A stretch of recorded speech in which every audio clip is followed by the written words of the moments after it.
fraud doesn't happen. In generally speaking, that often, right? Usually it's just due to inadvertent errors, or maybe the company believes the broker is handling something. Before we get started with the show, here's a quick word from our sponsor, Global Training Center. As trade compliance professionals, you want to make sure that your procedures and documentation are completed as correctly as possible to avoid any delays and possible fines. We provide a range of trade compliance courses that will fit your needs. From in-person or web training to recorded on-demand courses, we can train one or even thousands on your team through your learning platform or on our portal. We can even customize a private session for your team. Go to globaltrainingcenter.com to find out more. We're back to our anniversary week here. We're doing a bunch of shows for our anniversary. It's our first anniversary of podcasting, and we're really excited that we are able to present different formats of our show to our listening audience. And some may stick, they may not, so we don't know. This one, I think, may be kind of fun, only because it's one of our previous guest, George Tuttle, said, you should probably call it "What Were They Thinking?" That kind of. What were they thinking?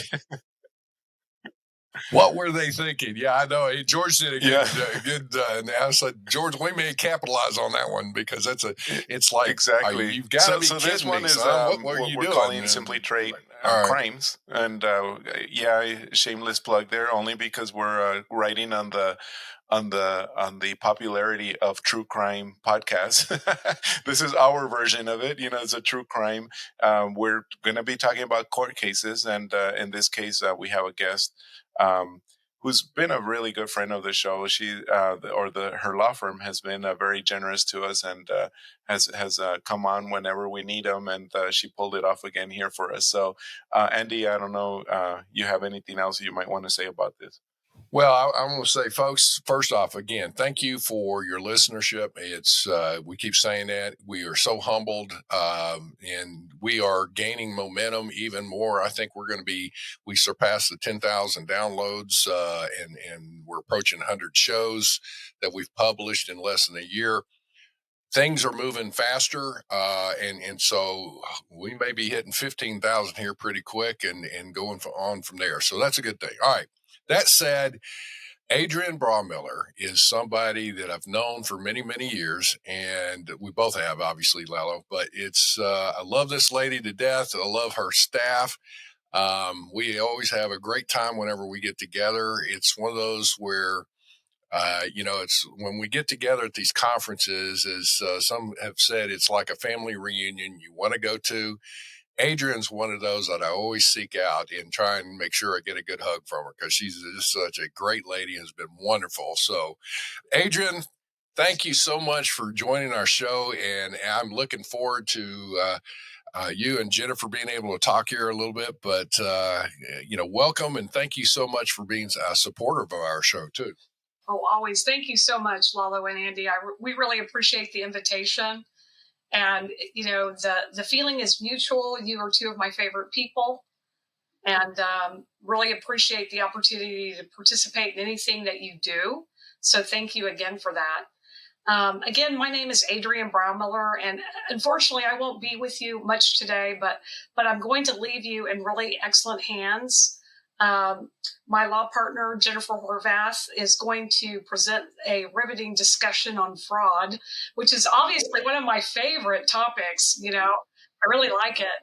But I just wanted to also mention to you all that we will be at the ICPA conference in San Antonio, and we will have a booth there. That's in September. So come by and say hello. And with that, I'm going to turn it over to Jennifer, who is a gifted customs and trade attorney. She's an excellent writer, excellent speaker. She's a darn good partner. I can't say enough good things about her. And so with that, I'll turn it over to Jennifer. Thank you, Adrian. Jennifer, so welcome to our show. And we are looking forward to having this discussion. And with all this, and as Lalo had referenced here, this is going to be part of our annual, our anniversary, series that we're putting together. This is a new show, and so you're the first on this format. talking about obviously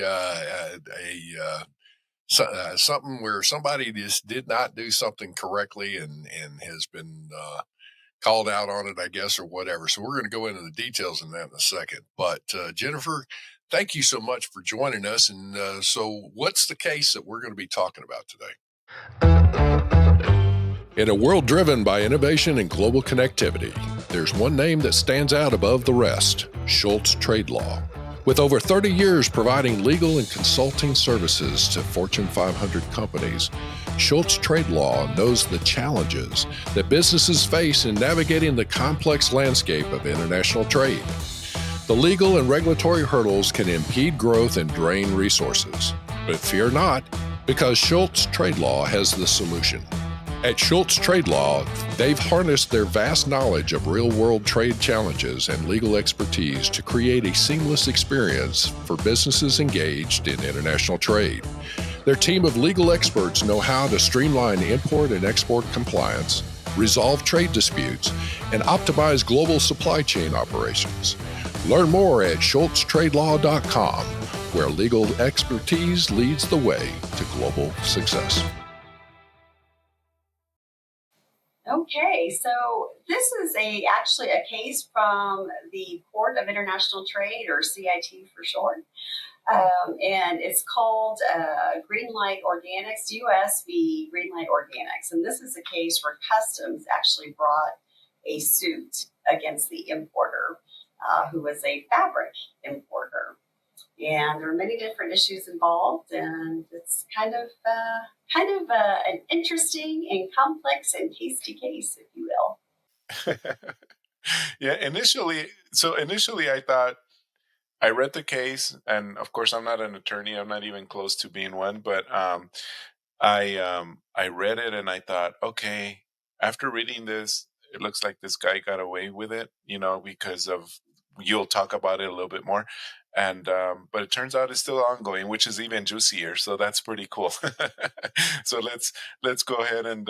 Before we get too far into it, Lalo, let me just say this to our listeners: if you're an executive, this show, you need to be taking a particular interest in this and listen to it.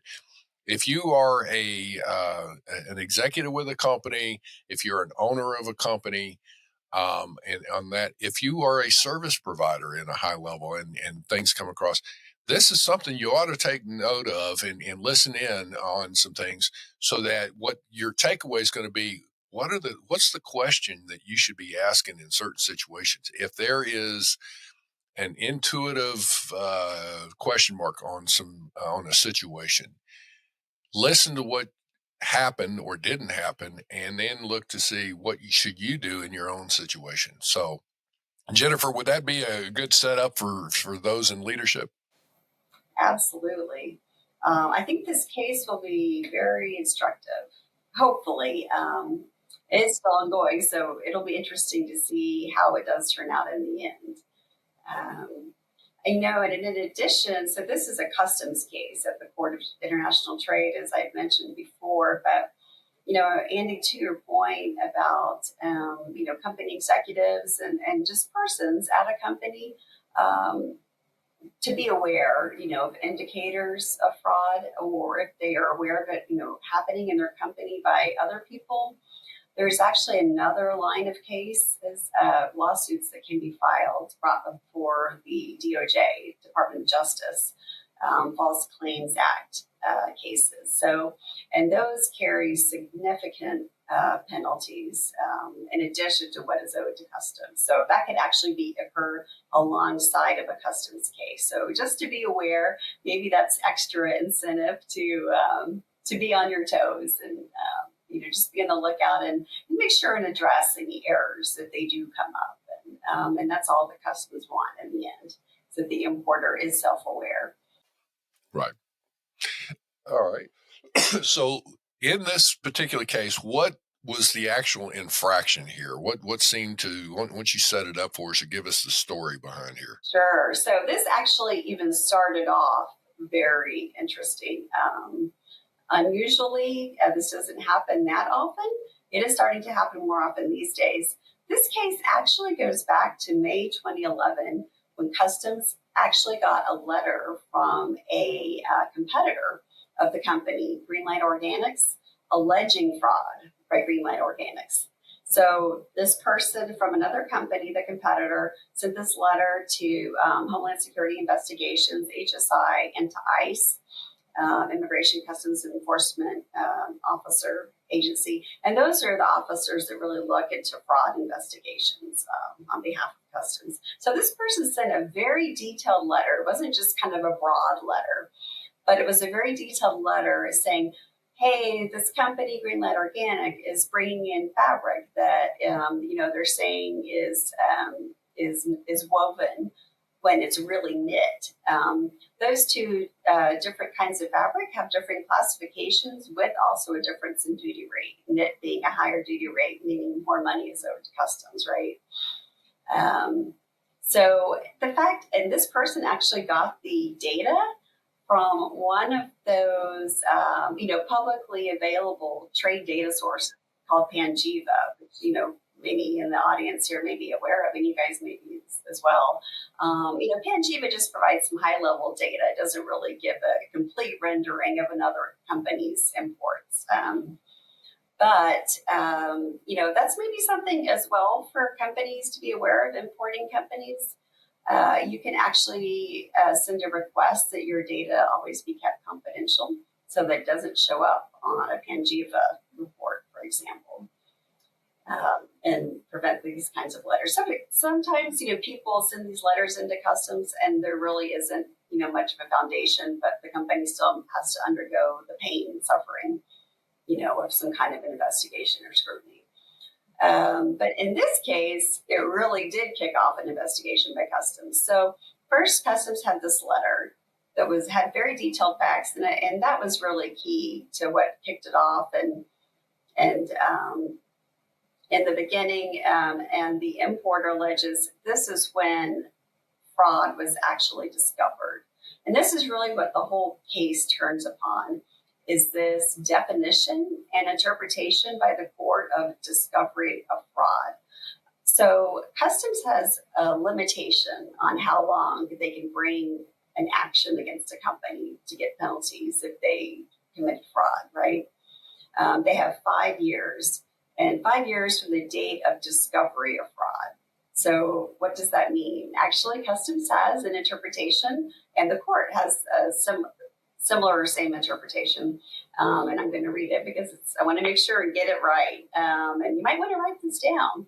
So the definition is the actual date when the plaintiff, meaning the person bringing the action to court, either that could be an importer or it could be Customs, either one, has first learned of the facts of the fraud or is sufficiently on notice as to the possibility that fraud was committed if they had done reasonable due diligence.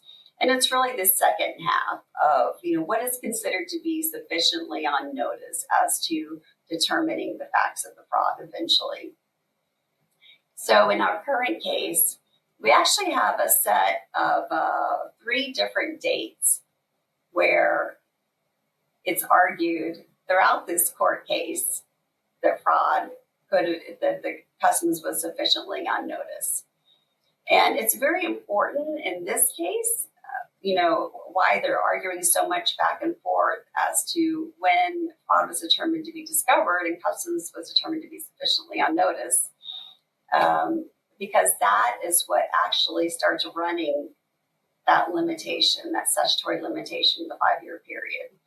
So, for example, if the court determined that this May 2011 letter was enough to put Customs on notice that fraud had happened or was, with reasonable due diligence, it could have occurred. That means that only 5 years from that date, meaning May 2016, they only had until then to start the court case and start the action officially against the importer. However, Customs actually didn't start the case until February 2017, meaning, so if the court says, hey, this May 2011 letter started it, then if Customs waited until May 2017, they're outside that 5-year period. done. All those entries are, precluded. The importer goes off scot-free, if you will, for that period. Now, after that period, if the fraud kept on occurring, sure, those entries are still open for, rolling 5-year period, right? But then there's there's 2 other sets of facts, dates, if you will, that are also part of this court case. And when fraud was determined, discovery is being argued that it occurred or could have been determined or discerned by customs. Another is an actual investigation letter. Letter of investigation was sent to the importer in October of 2011. So, you also have to ask, okay, well, what makes customs send an investigation letter? Does that mean that they have enough internal information, or sufficient knowledge, insufficient notice that there could be fraud, right? So maybe it runs from that date. And in fact, in the ICE handbook, it does say there's actually an additional definition that is cited in the court case. I'm not sure, as we know, this case is still ongoing, so we don't know yet if the court is going to go back to this definition in the ICE handbook. But it was cited that, in fact, sometimes a letter alleging violations with sufficient and detailed facts can be enough notice. So meaning we have to go back to May 2011, or at least, to start the investigation in October 2011, is it more that date? And then there's a December 2011 date where customs really issued a formal subpoena to the importer for documents and information. So that's kind of even a higher level than a letter of investigation.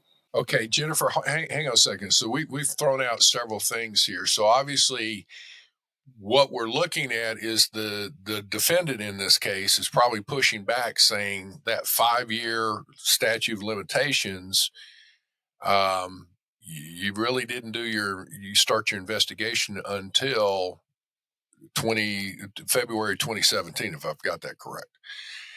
And so they're trying to remove the culpability of the previous 5 years of supposed entries, is what I'm hearing. Would that be right? This is kind of an unusual fraud case because, first of all, there's no argument about whether or not fraud occurred. We never get into that at all. Well, that's where I was going. It's like, so are they arguing the fact that it is truly a knit fabric or not? I'm not hearing any of that. I'm hearing the start of it. So I guess that's the other, is that apparently this importer continued in their importation. And is there evidence that they have stopped declaring it as knit and went back to woven or anything like that in their declarations? Right. We don't know that yet. It's not privy in the court documents. And just to clarify, so actually the court case was filed in February 2017, but all of these facts occurred in 2011. So that means that if customs waited until 2017 February to file the case, they're outside that 5-year period. So I guess that where I'm going with this is that, okay, so it's a rolling 5-year period. It could be said that the customs, all right, and I'm not an attorney, so I'm going to have to ask this question, all right? Keep in mind, you may have to draw me a picture here.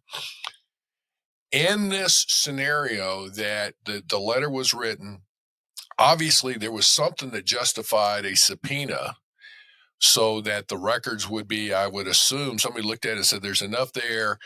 A subpoena is issued to prevent them from destroying the records and all of that. It's like, okay, fine. So that would be in December of, if I heard correctly, 2011, correct? All right. So does that also mean in the statute that you're telling me, the statute of limitation scenario, that customs has to, even though they had the subpoena, all right, the records should be there. It's not an open-ended thing that customs has to complete their investigation within a certain period of time to either move forward with charges or not? right. Yes, they need to bring charges within a certain time period. Not necessarily complete the investigation, I think, but definitely bring charges. And usually to bring charges, you have to have a little bit of, factual information. So the interesting thing here is it took customs from, and I'll just say, again, there's that subpoena to February of 2017. Right. And wow. It's exactly. Wow is right. It's bureaucracy at work, they have a caseload. And also, it is interesting that customs waited that long.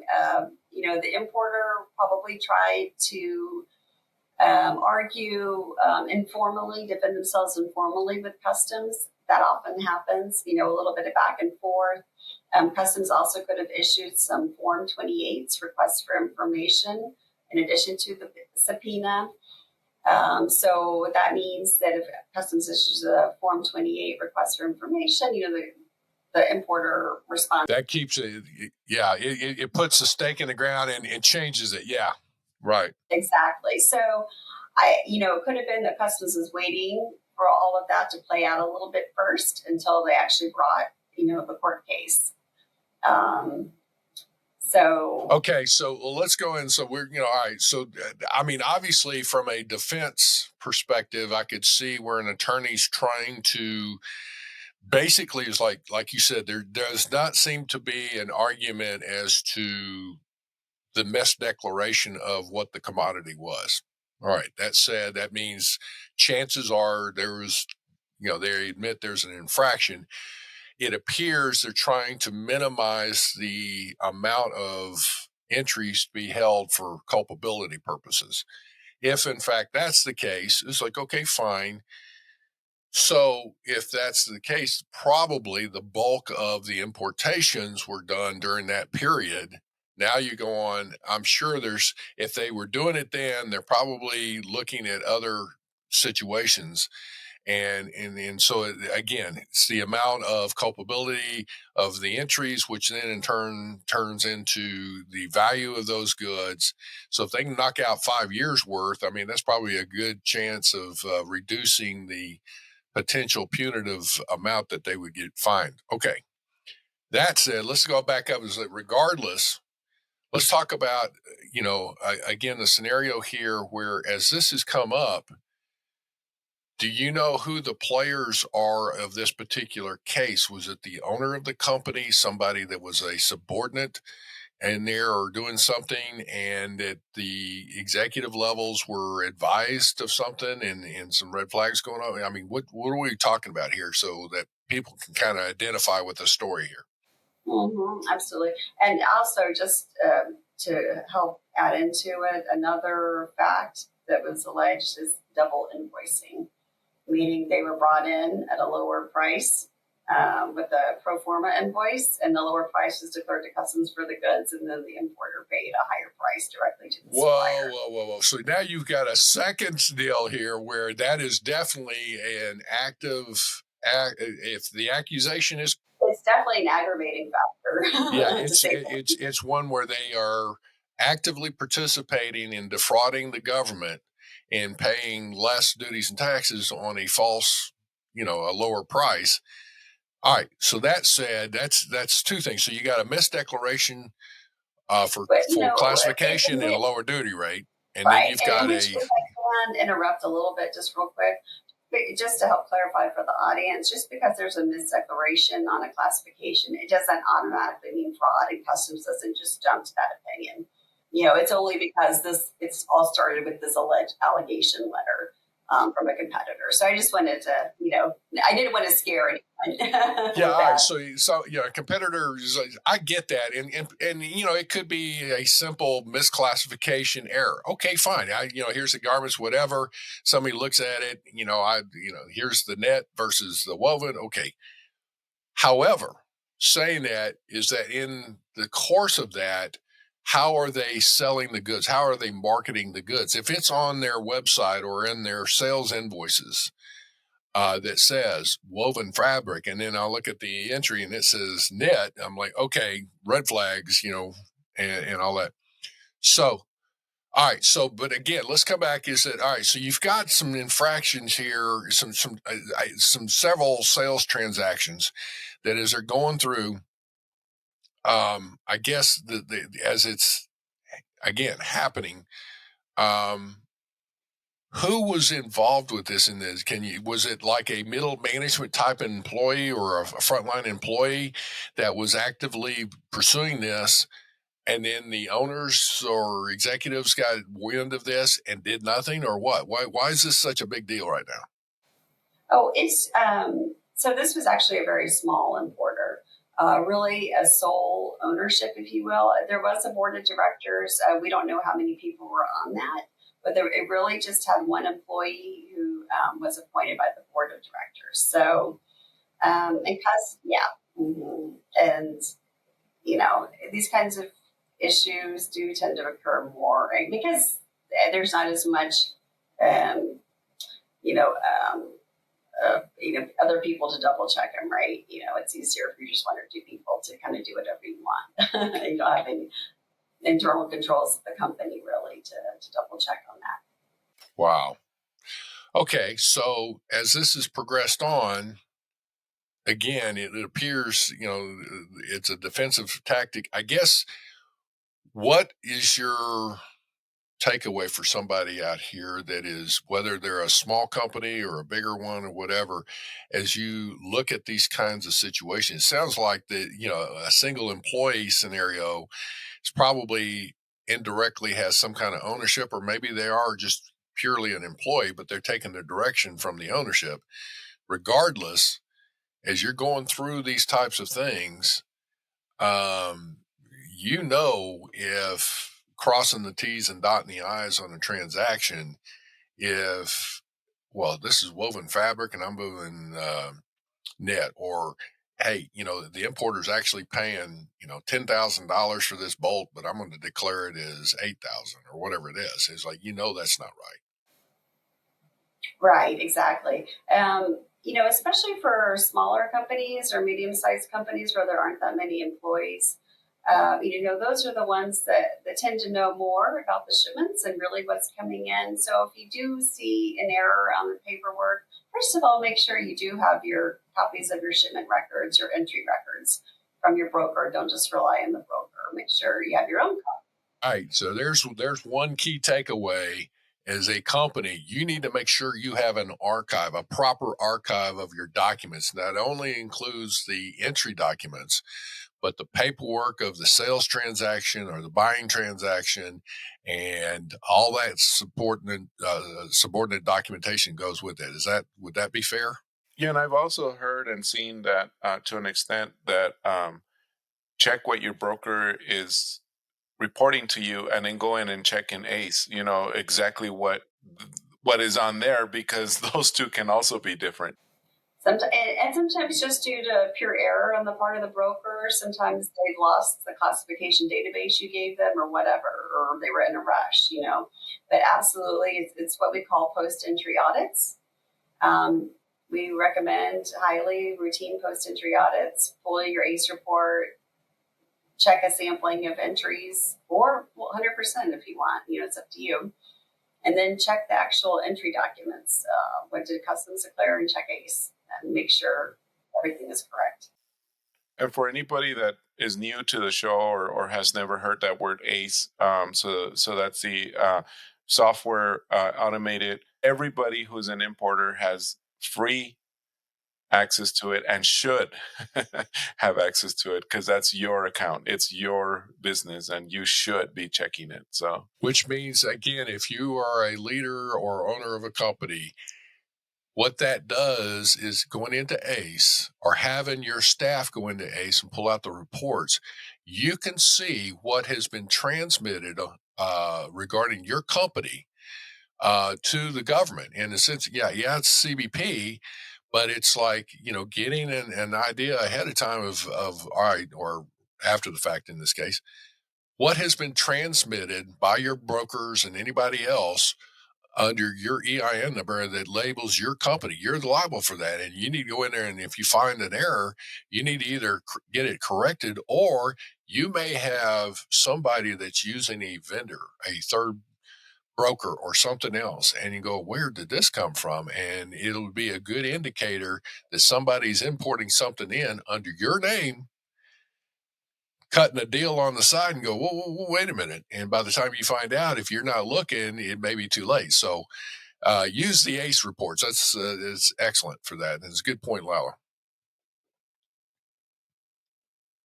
So, all right. So what's next here is that as you're going through, what would be the actions that as a leader should be taking on this? We're going to make the assumption that the owners or the executives of a company are not aware of what was happening, and now they start getting indicators, or let's just say that subpoena from customs comes through, and all of a sudden it comes out of left field, and what the heck's this? What would be the appropriate actions, Jennifer, for somebody to take here? Well, first of all, first off, going, oh crap. well, kind of. I mean, honestly, first off, I would say check with your trade compliance person if you have one at your company, and talk to them with somebody else that's in executive leadership as well. Maybe you have a compliance officer, legal, if you have that, or tax, or someone else in executive leadership, and say, just going to get some information, and then you would probably have a better idea of what's going on. And honestly, I would say contact outside counsel almost immediately, especially if you get a subpoena or a summons, anything official like that, letter of investigation. It's absolutely crucial to get sound legal advice on the next steps to come back to your case. Is that when you're seek outside counsel, make sure it's customs and trade attorneys.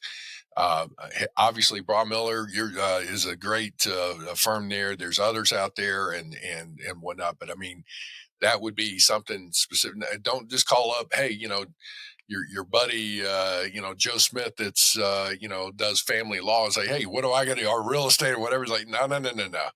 This is customs and trade, and that's where you don't want to monkey it up and muddy it up the waters with multiple different attorneys involved, because everybody will have their hand in it. No, go straight to the source and all that. So that's a good point. All right. So talking internally to some leadership, your compliance folks, and seeking outside counsel. So then what? Then it kind of did.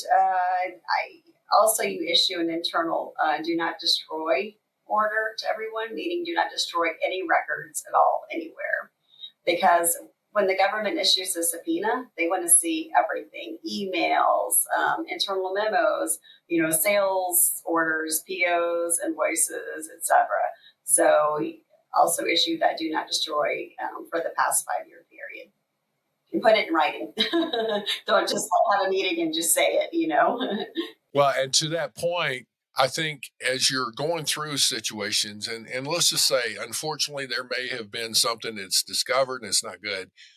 Part of the mitigating factors that come into play is going to be, and again, Jennifer, I'm not an attorney, so I'm looking for you to, part my hair with a hatchet if it's not right here. So is a scenario with, they're going to look to see when you became aware of some possible problems and things, what are the actions you took as an executive or leader of your company to, try and get this under control? And if you're taking steps to show due diligence, that goes a long ways as far as your personal credibility as an executive with that company, does it? And also being cooperative with customs, timely responding to them. Don't try to avoid them or evade phone calls or emails. Be prompt and timely in responses and forthcoming, but not too forthcoming. And that's where, an experienced outside trade counsel comes into play there to help guide you in what is best to say, right? But all of that goes into what's called a voluntary cooperation with customs, and is a mitigating factor. It doesn't mean that it'll absolve you of penalties. But what could happen is that you may find some other issues or areas. And those that are not under the investigation, you can file what's called a prior disclosure, a voluntary self-report of those errors to customs.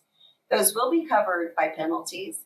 And it also shows to customs that, the executive leadership is saying, oh boy, we need to make sure and clean house. They make sure our house is good going forward. But the appropriate, your customs and trade legal counsel would give you the appropriate advice on that as your take going. Correct. Absolutely. There's all different, it depends on the facts of the case for sure. Right. Okay. So as you go through that and respond to all this, then the proverbial scenario here is if you find there are infractions that are to the regulations and law, whatever, then what is like, do you zero in and, take the employee out and take them out behind the woodshed, as I was saying, and give them a whooping, or do you terminate them, or what do you do? Probably put them on suspended leave with pay. You want to have them walled off to make sure they don't tamper, with any documents. It's their access to the systems, the servers, the cell phones, all of that kind of stuff. So all that you'd need to get your hands on that, suspend it, lock it down, all that kind of stuff, right? Exactly. Mm-hmm. And honestly, if it goes to that level, so under the, there was a case, probably 8 years ago now, where customs, as kind of to your point, Andy, earlier, customs was able to reach into executives or officers or middle management if they were themselves perpetrating fraud, but nobody else in the company knew about it, and able to reach that person directly as well for either civil liability or criminal liability, in addition to any customs duties and fees that the company itself would pay. So some kind of an action like that could be started personally against that person. And so let's put this in perspective, though. I mean, if I'm running a company and I'm sitting there and it's like, there's got to be all kinds of things that come up at some point, and you're getting hit with, things and all. It's like your executives get hit with like an information overload. You can't read everything. Nobody can. So as you're trying to filter through that, if there are some issues that come up, it's going to keep coming up. There'll be something, I would think, in some of that. That's one thing. But the other thing is, let's talk a little bit about what should there be as far as from your perspective, Jennifer. If an executive is, let's say they're the CFO, their chief operating officer or whatever, if they are part of the outsourcing and supply chain and things of that nature on a regular basis, what would you recommend that they do occasionally? They don't have to be compliance experts. They've got staff in it. But what would be the thing from your perspective as an attorney that would impress you to say, this is somebody that at least has a good handle on this? What actions would you think that they should be taking, whether it's monthly, quarterly, once a year, something?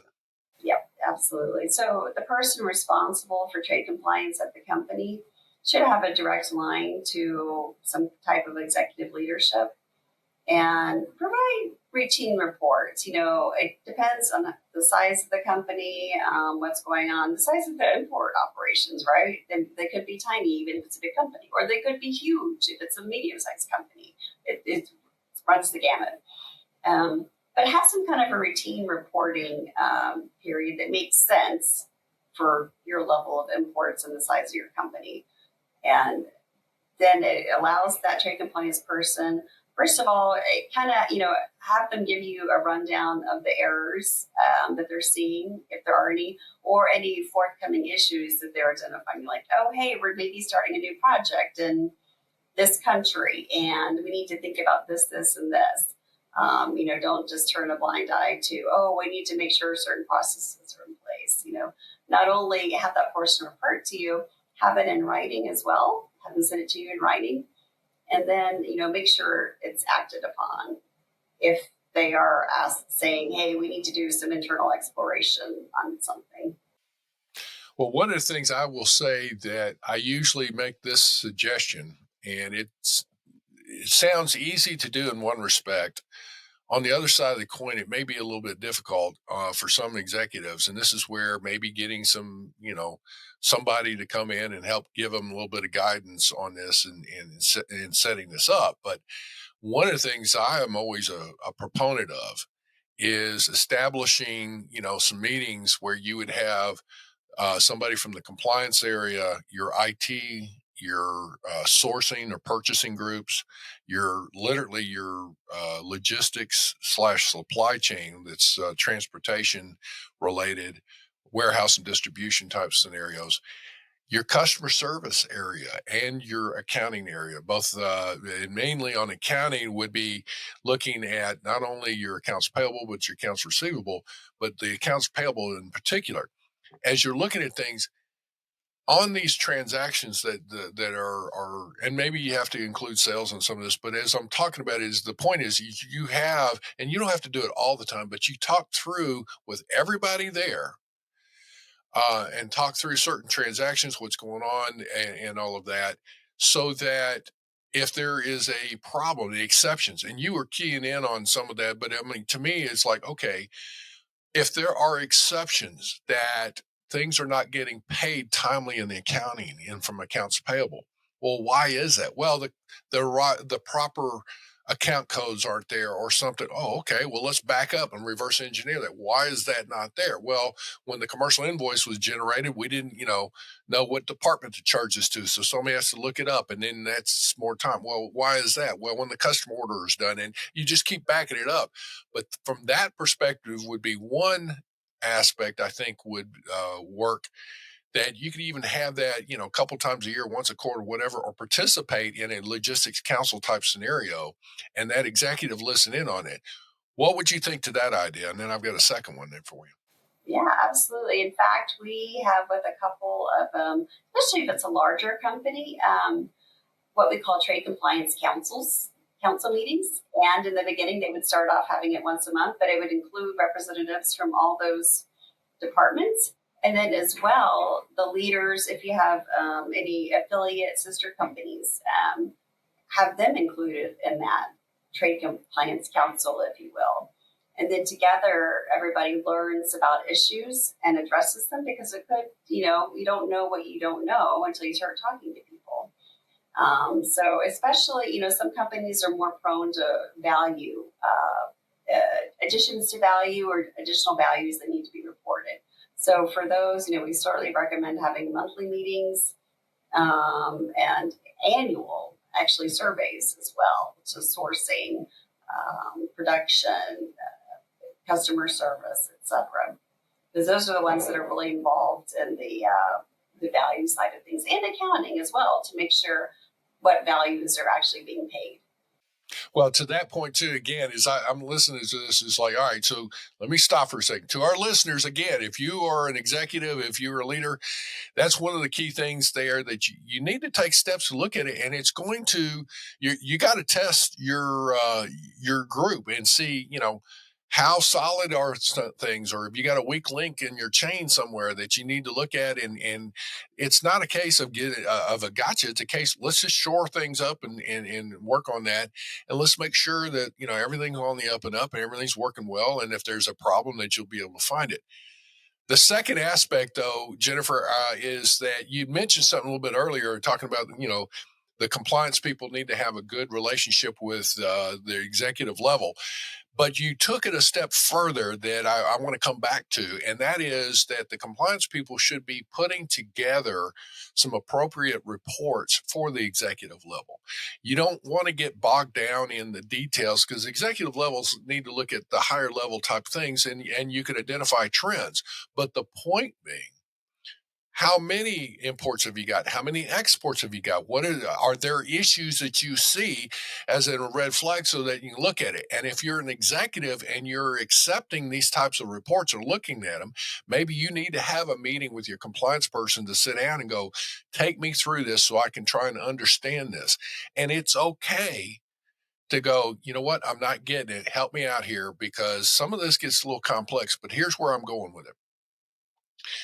Is as you're looking at some of this, one of the other things is that would empower you with reports like from your compliance area to see what you've got, how many entries, what's your value, what are the top commodities that are being reported from your company on behalf of your company, and where is the country of origin of the manufacturer of these goods, and you go from there. All right, so saying all that is go in and say, you know what, I would like the information from a purchase order and pick a purchase order from 2 years ago, just 2 years, and say, I want to see all the sales transactions and the entries associated with this purchase order and see how good your archive process is. And are people able to pull information together?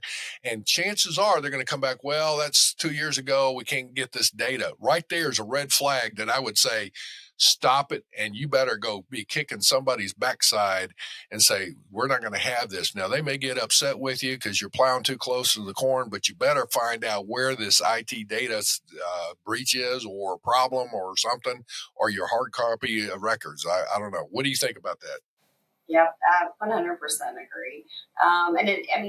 When we do post-entry audits, we start on the other end and then go to the beginning. But yes, same concept, and you would not believe how many times we run across that issue of all of a sudden it fails when you have the commercial invoice from an entry and nobody's able to back into where the actual payment is. And it actually, lots of times it helps the company and the accounting department to see that and say, oh, wow, we actually need that link ourselves for certain reasons. So it actually can be helpful, these kinds of reviews to help other departments. It's not just about trade compliance, for sure. Well, I know that there's been IT that have developed data archives for a lot of things, which is good. You've got to test that archive ever so often, because I know that there have been situations where a system update has been done, or there has been a modification to the database that they may be adding some fields or doing something different. And I know this, I've seen this now in two different companies where an update was done to accommodate a new data field or whatever, and everything seemed to be just fine. And it ran for like 2-3 years. And then we start getting reports and going, wait a minute, these data fields, these reports are coming back with some bad data. What's going on? And what happened is the archive shifted data now into the wrong fields. And it had been going on for several years. And then they were trying to figure out how to fix it. And at that point, it was like, years into it, it was an astronomical problem. And so there's where I'm saying you've got to test this stuff out or your archive will be compromised. Yep, 100% agree. We've seen that issue so many times with the internal ERP systems and et cetera. Well, let me ask this, so at the end of the day with this particular case, you said it's still ongoing. So I guess there's some legal wrangling going on, trying to say, again, it's they're trying to minimize the time span of culpability is what it appears. The other fact of, again, misdeclaring the value or taking active things to present a lower value than what was actually sold is a big no-no. Anyway, all that to say, what do you suspect? Let's just say that the allegations are, and again, this is hypothetical. So if this scenario played out to be these allegations were valid, they were true, what do you suspect is going to happen here? Court has actually flip-flopped a couple of times. The case has been ongoing for 6 years now.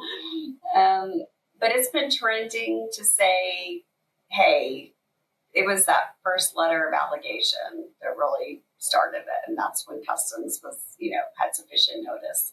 And one interesting update to the case is that, in fact, they issued a second subpoena just in April of this year.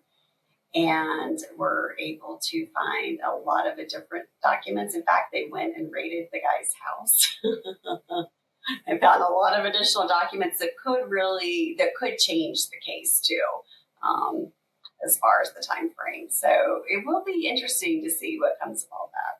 Well, Jennifer, any other last thoughts on this particular scenario here when we're talking about this? I would just say in general, fraud doesn't happen. In generally speaking, that often, right? Usually it's just due to inadvertent errors, or maybe the company believes the broker is handling something. They just aren't checking. Most often, most errors are the lowest level, which is called negligence. If you file a voluntary disclosure, self-report to customs, you owe back dues and fees, but you don't get penalties. You just owe interest. Fraud is a high burden for sure of proof. And I think this case definitely establishes that it occurred, at some point, where it did occur, but just the only dispute is when did customs have sufficient notice that it was happening. We did, yeah. I'm really glad that we got this done. Again, we're trying to help our listeners get more out of the podcast by bringing these different formats of the show, and in this case, with the crimes. And again, earlier in the week and during the week, we had other formats like the tech one and the government affairs and the just the folks, like just to talking about how someone came up in trade and how they got to where they are. But we're hoping this one, I feel we're as humans, we're very curious. we like to watch people watch, and like kind of like just see what's going on. You know what I mean? And in this case, you kind of like gossip, like, oh, what's happening here, and so we're hoping this will not only pique your entertainment interest, but also your compliance interest. There's a lot of lessons to be learned, and I hope this helps. So, and we would like to hear. I want to hear. Yeah, I was just going to say, to your point, and Jennifer, this is one of those things. And coming back, it appears that. And again, I'm going to give you my dumb country boy assessment here. It seems like when somebody's pulling a stunt like this, they're trying to cut a corner to save money, right? And I say save money, trying to circumvent and paying more money. But in the end, that risk of trying to do that is, in the end, this is going to cost them way more. So if you get, I always make this statement, if you get greedy, it will, you may benefit in the short run, but when you get greedy, it always costs you more than in the long run. And that's what it sounds like. To me, it's not worth the risk. It's really not. And it's amazing as well. If you actually have a good handle on your trade program, oftentimes there's duty savings to be had. If you do explore it. So legitimately. Well, and the other thing too is as you go through, I would also submit this. If you are working for a company and the owner or an executive instructs you to do certain things and you're playing that, you may be a CFO, you may be a accountant or in there, you may be a compliance person.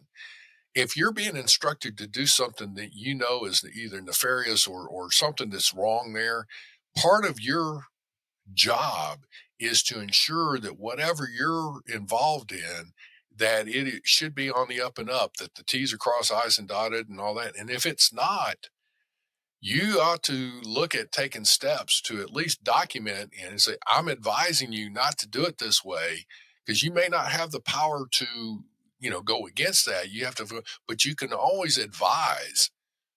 I'm recommending this is not the way to do it, and those kinds of things. And that right there establishes where you have advised somebody and they still tell you to do something differently. Well, then, that's a record that becomes there, but it helps defend yourself. So anyway. All right, folks. Well, listen, again, we enjoyed this conversation. Let us know what you think. And with that, I hope you all have a great day. Thank you very much for joining us. Simply Trade is brought to you by the generous contributions of Global Training Center. You can follow the show and GTC on LinkedIn or Twitter and other social networks. Make sure you check out the show notes in the description for a full rundown of today's show with all the important links. Also, make sure that you share this with a friend and subscribe on your favorite streaming platform. We really like hearing from you.